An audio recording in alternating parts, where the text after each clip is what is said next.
hands rolling a pill. Small, dark, dense, one of a dozen in a pouch.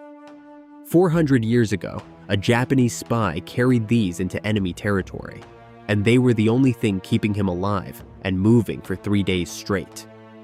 No fire, no cooking, no sound. Because for a ninja, lighting a fire to cook meant light, smoke, and smell, and any one of those meant a blade in the dark. So he ate this instead. A compressed ball of rice, honey, and ginseng that fueled a man in total silence. It's called Hyorogan, the ration pill. And it was a better engineered energy pill than anything in your gym bag right now.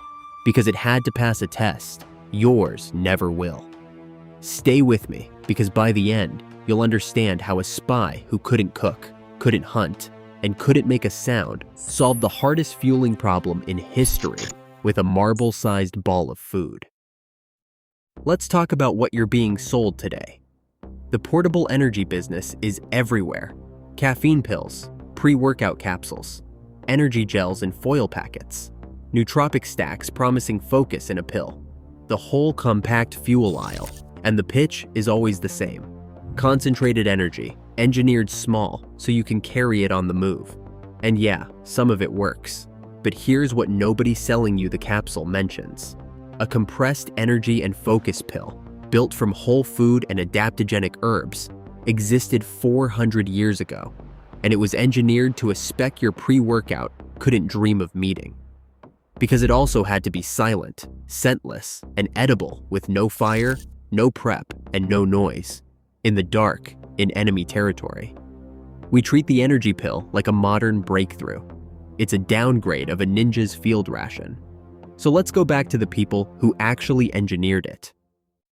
In feudal Japan, during the Sengoku period, the age of warring states, the shinobi were the spies. Espionage, infiltration, sabotage, moving fast over long distances and staying hidden for days, deep in hostile land. Most of what we actually know about them comes from the Iga and Koga clans, the historical ninja heartland, and their single hardest problem was not fighting. It was fuel. Think about the constraint. You cannot hunt because a chase makes noise and leaves a trail. You cannot cook because fire is light and smoke and smell. And any of those gets you killed. You cannot resupply because you're days from anyone friendly. So how do you keep a body moving, alert, and strong for 3 days when you can't make a single sound or a wisp of smoke? You solve it before you leave. And the answer they engineered was Hyorogan. Here's what it was. A small ball about the size of a marble made from ground rice, both sticky and regular, mixed with medicinal ingredients, cinnamon, lotus seed, Job's tears, Asian ginseng, and a large amount of sugar or honey, kneaded with water into a stiff dough, rolled into little spheres, and steamed. A shinobi carried them by the pouchful and ate a few at a time, 5 to 7 a day, and historical accounts describe a man staying fueled for up to 3 days on a basic ration like this. And to be clear about the history, the recipes that survive come from later manuals, like the Bansenshukai, the great ninja text compiled in the 1600s, because the shinobi kept their methods secret in their own time and passed them person to person, never on paper that could be captured. This wasn't a ninja invention either. Compressed ration pills were used by Sengoku soldiers broadly. What the shinobi did was optimize them for the one thing no one else needed: silence. Now before we go further, one honest caveat, because this recipe has a real one. The one ingredient here you need to be careful with is the ginseng. Ginseng is powerful, and it can interact with real medications, blood thinners, diabetes medication, blood pressure medication, and it is not recommended during pregnancy. So if you are on any of those, this is the one ingredient to check with a doctor before you make a habit of it. Everything else here, rice, cinnamon, honey, is about as gentle as food gets. With one classic rule, never give honey to a baby under 1 year old. And the pills themselves are extremely sweet, mostly sugar by design, which I will explain in a second, so treat them like what they are, a concentrated fuel for effort, not a couch snack. With that out of the way, here is why this thing actually worked. So let us break down what is happening inside this little ball, because it is smarter than it looks. Start with the energy, because that is the whole job. The pill runs on 2 speeds at once. The sugar and honey deliver fast glucose, an immediate hit of fuel that hits your bloodstream quick. But underneath it, the rice starch digests slowly, releasing energy over a longer stretch. Fast ignition, slow burn in one bite. Honey does this especially well because it is a natural mix of glucose and fructose, and those 2 sugars absorb at different speeds, giving you an immediate lift and then a sustained release under it, without the hard crash you would get from pure refined sugar. For a spy who could not stop to eat a second meal, that 2-stage burn was everything. He needed to pop a couple of pills and keep moving for hours. Now here's something you can feel right now, and it makes the next part click. If you've got honey nearby, and a pinch of cinnamon if you can, put a small spoonful on your tongue and just hold it there. Don't swallow yet. Notice 2 separate things happening at the same time. There's the immediate sugar hit, the bright lift on the front of your tongue, and then underneath it, if there's cinnamon, that slow, warm, spreading heat. Now imagine that compressed into a hard little ball the size of a marble, eaten cold and silent in the dark, with an enemy patrol camped 50 feet away and a fire absolutely out of the question. That 2-part sensation you're feeling, the instant lift and the slow warmth, is the entire pill. You are tasting a 400-year-old energy gel. Here's the part that gets misunderstood though, and I need to be straight with you about the science. That ginseng in the recipe. The internet will tell you ginseng is a miracle stamina booster. Here's the honest truth. When researchers actually test ginseng for raw physical performance, the rigorous reviews find it does not significantly boost how hard or how long you can push an exercise. So no, this wasn't a strength drug. But ginseng is a real adaptogen, and that's a different, subtler thing.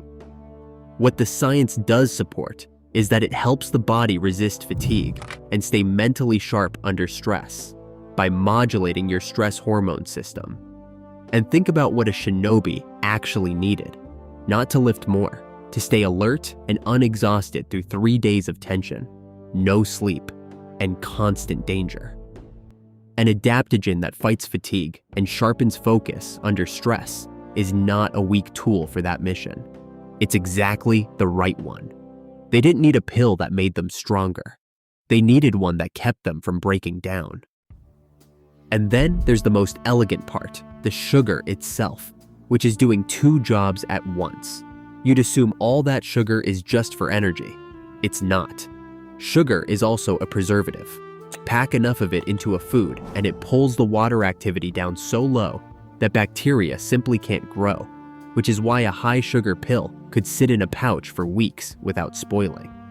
And if the recipe used honey, it's even better, because honey has its own built-in antibacterial system, an enzyme that slowly releases hydrogen peroxide, plus a natural acidity that suppresses microbes. Kept sealed and dry, honey can last for years without spoiling.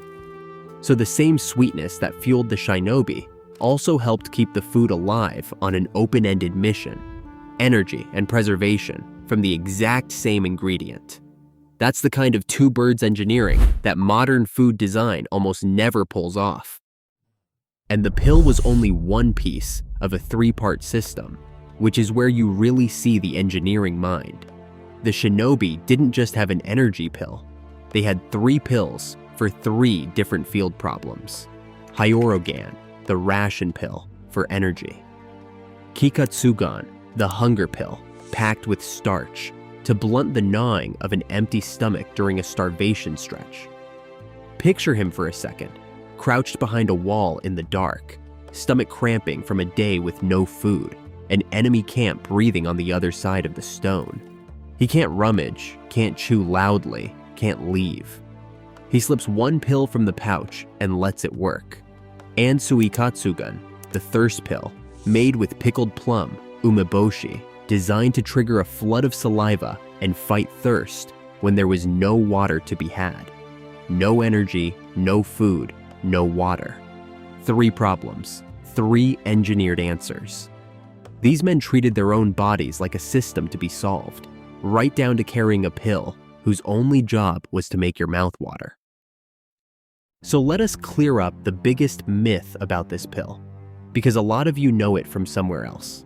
If you have watched Naruto, you know the military rations pill, the one that lets a ninja fight for 3 days and 3 nights without rest, then leaves them completely destroyed. That is the anime, and it is fiction. The real Hyorogan was not a berserk superdrug. It was quieter and, honestly, smarter. A silent, cookless, self-preserving energy pill that kept a real spy fueled and clear-headed on a multi-day mission. The real story is more impressive than the cartoon because it is actual engineering instead of magic. And here is the second myth, that the ninja diet was about becoming superhuman. It was not about power at all. It was about being invisible. These men avoided garlic, leeks, and beans before a mission so their breath and body would not give them away. They refused to eat deer or boar because they believed the meat of animals dulled their senses. They even tapered their food in the days before an operation, training their hunger down so it would not distract them at the wrong moment. The ninja diet was not built to make you stronger. It was built to make you disappear, even from a nose. Which brings us to what we actually lost. We didn't lose the energy pill. We're drowning in them.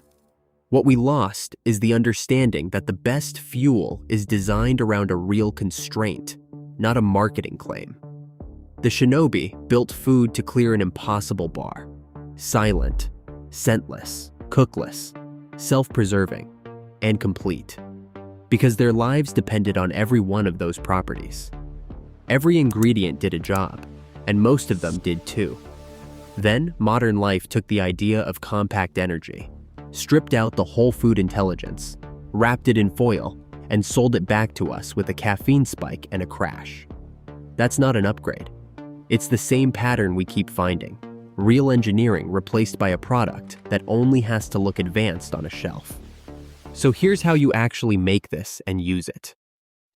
Start with about a cup of rice flour, and if you can, use a mix of glutinous mochiko flour and regular rice flour for a chewier, more authentic bind. Toast it lightly in a dry pan first for flavor. Add about a teaspoon of ground cinnamon and a small amount of ground ginseng. Start low because too much turns it bitter and harsh. Then bind it all with honey, raw if you can get it for the enzyme benefits, adding it slowly until you get a stiff, kneadable dough. You're aiming for the firmness of cookie dough, not the stickiness of bread dough, dense enough to hold a ball when you squeeze it without cracking, and dry enough that it doesn't stick to your palms. If it's wet and slumping, add more flour until it holds its shape. Roll it into balls about 1 to 2 centimeters across, and steam them in a basket steamer for about 15 to 20 minutes until they set. Then let them cool completely on a rack, about an hour, because they firm up as they cool. Done right, a finished pill should feel dense and solid. Compress slightly under your thumb rather than crumble. Have a dry, tacky surface, and taste intensely sweet and cinnamon forward. Honestly, not far from an extra cinnamony cereal. And here's where people go wrong, so you don't. If you skimp on the honey or sugar, the pills won't bind and they won't keep, because the sweetness is structural, not optional. If the dough is too wet, they slump and won't hold. So add flour until they do. Go easy on the ginseng, because a heavy hand makes them bitter and can upset your stomach. And don't treat these like candy to graze on, because they're concentrated effort fuel. Use them the way a shinobi did, before a long push. Eat 2 or 3 about 15 to 20 minutes before a long hike, a ruck, or a hard training session, or a couple mid-effort when your energy starts to dip. They won't fill you up like a meal, and they're not meant to. You should feel a steady lift, not a heavy stomach, which is exactly the point for a body that has to keep moving. Store them airtight in a cool, dark place, and a proper high honey batch will keep for weeks. 400 years ago, a spy who could not light a fire, could not make a sound, and could not be smelled rolled a handful of rice, honey, and herbs into little balls, and it carried him through 3 days and nights in enemy territory. Today, you can buy a foil packet of the same idea for $4, spiked with caffeine, and crash off it an hour later, never knowing it's a hollowed-out copy of something a ninja engineered to save his own life. The shinobi didn't have a supplement industry. They had a real problem and a food that had to be perfect and silent. That knowledge survived 400 years for a reason. If this changed how you see that pill in your gym bag, subscribe, because we're breaking down the ancestral fuel behind these warrior cultures one food at a time. And tell me in the comments, what ancient diet or method do you want broken down next? I'm reading them, and the best ones become the next video.